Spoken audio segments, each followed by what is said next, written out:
The 1930s saw Europe gripped by fear.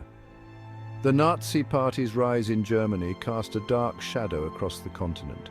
This oppressive regime sought to control every aspect of life, including the arts. Artists and intellectuals found themselves targeted for their beliefs and creative expressions. Many were deemed degenerate and their works banned. The film industry was not immune to this persecution. Filmmakers, particularly those of Jewish descent, faced increasing danger.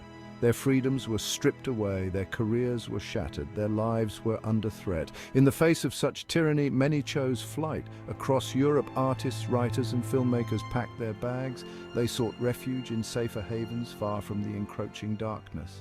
Among these exiles were some of the most brilliant minds in cinema. They carried with them their stories, their talents, and their hopes for a brighter future.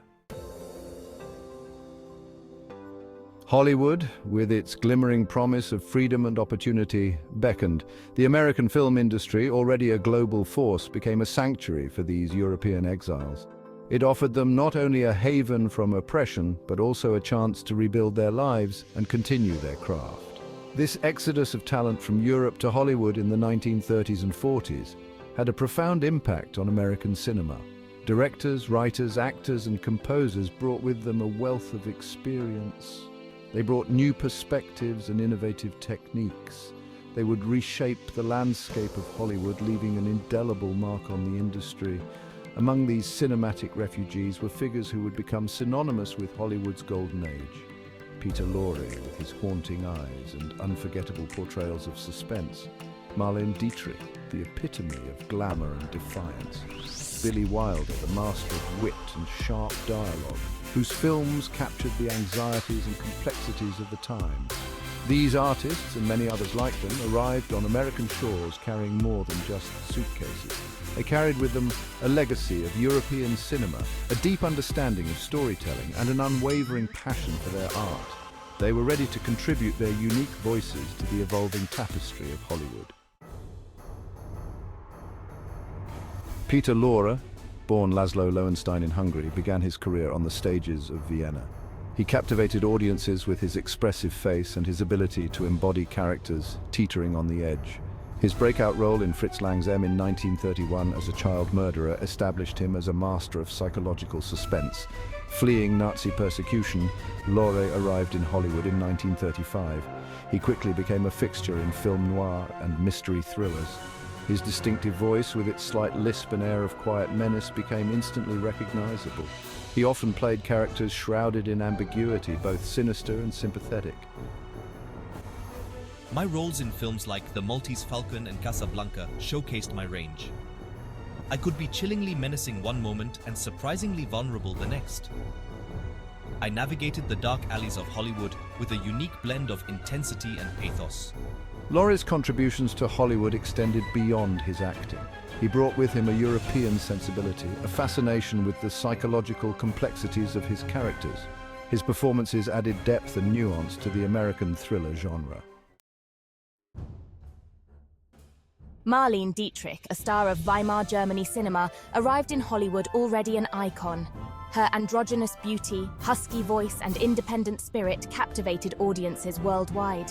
She represented a modern woman, unafraid to challenge societal norms. Dietrich openly opposed the Nazi regime. She refused offers to return to Germany to work under their propaganda machine. Instead, she became a US citizen and actively supported the Allied war effort.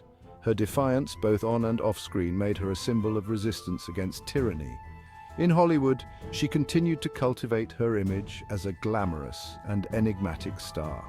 She appeared in films like Morocco and Shanghai Express, often playing strong, independent women who defied expectations. Dietrich's refusal to be confined by traditional gender roles resonated with audiences. Her performances challenged the Hays Code, which enforced strict moral guidelines in Hollywood films. She continued to push boundaries, cementing her status as a true Hollywood legend. Billy Wilder, born Samuel Wilder in Austria-Hungary, was already an established screenwriter in Berlin before fleeing to Paris and then Hollywood in the face of Nazi persecution. He brought with him a sharp wit, a cynical worldview, and a keen understanding of the human condition. Wilder's talent for crafting witty, fast-paced dialogue and his ability to find humor in the darkest of subjects made him a perfect fit for Hollywood. He quickly rose to prominence as a screenwriter and director. His films often explored themes of betrayal, corruption, and the complexities of human relationships. Double Indemnity and Sunset Boulevard are prime examples of Wilder's mastery of film noir. He infused these dark and cynical tales with his signature wit. His films exposed the underbelly of Hollywood glamour. Wilder's films were not just entertaining, they were biting social commentaries that reflected the anxieties of the post-war era.